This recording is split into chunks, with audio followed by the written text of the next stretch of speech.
So the expression n factorial over n minus 1 factorial is equivalent. So we have n factorial over n minus 2 factorial.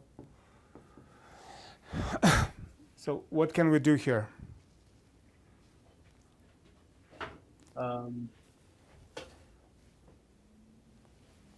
So what is n factorial, right? So it's n times n minus 1, n minus 2, n minus 3, and so on times 1, right? So it's a multiplication. Factorial, it's a multiplication of consecutive positive integers, right? From 1 to n, right? Okay. So here we have consecutive integers from 1 to n minus 2. So it will be n minus 2. Oh, okay, so I think it's n squared minus n, because times if we divide, yeah, so all these terms cancel, right? Cancelled, and we left with n squared minus